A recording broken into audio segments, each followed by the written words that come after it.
ছোৱালী মানে কোৱাজনী তইহে। মা মানে তুমি তাইক কিয় খং কৰিছা? কোৱা, কিয় খং কৰিছা? তাইক খং নকৰি কি কৰিম?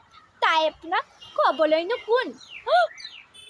সেয়া সঁচা কথা ওলাই গ'ল। নাই, মই নাই কোৱা। মিছা কথা কৈ মোক ফাঁকি নিদিবা তুমি। তুমিওতো এখন ঘৰ, তোমাৰ নবৌৰাই যদি তোমাক এনেকৈ কৈ তোমাৰ জানো ভাল লাগিব? মোৰ ভণ্টি আজিৰ পৰা এনেকৈ কোৱাৰ আগত 10 বাৰ ভাবি চাবা, কিয়নো এইটো তাই ঘৰ, তাই তেতিয়াই আহিব। নাই দাদা, মই অলপো বেয়া পোৱা নাই। নবৌয়ে এটা ক'লেই যেনিবা, আৰু নবৌটো মোৰ মাৰ নিচিনাই।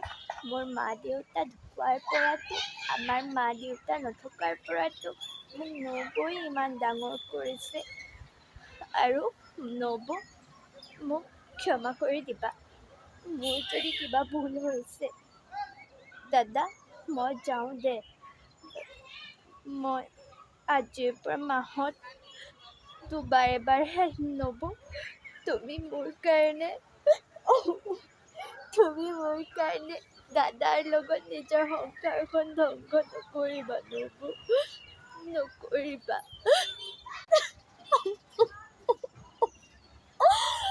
মোক ক্ষমা কৰি দে ভণ্টি, মোক ক্ষমা কৰি দে।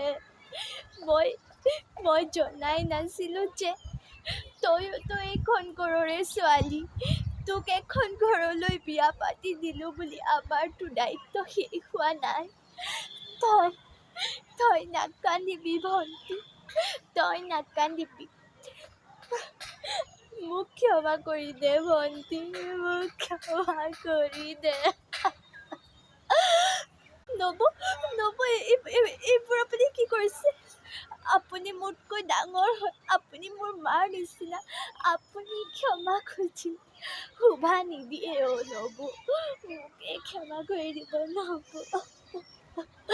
বাবলু ভাইটি মোৰ লগত, আৰু পেহী আৰু মা, তোমালোকে ইমান কান্দি নাথাকিবা, নহ'লে গোটেই ঘৰখনত বানপানী আহি যাব। এইবোৰ পিছে বাদ দিয়া। মা, তুমি যে থৈ দিছিলা জহা চাউল আৰু দৈ, ব'লা আমি সকলোৱে মিলা প্ৰীতিৰে একেলগে সেয়া খাওঁগৈ। লগতে আমি বাবলুৱে মই চকলেটো খাম। দেউতা, বজাৰৰ পৰা চকলেট আনিলা নাই মোৰ? আনিছোঁ, শুন, 5টা আনিছোঁ। কি? 5টা আনিছা? তেনেহ'লে বাবলু আৰু ভাল লাগিব। বা আৰু ভাল লাগিব। তোমালোক দুইজনী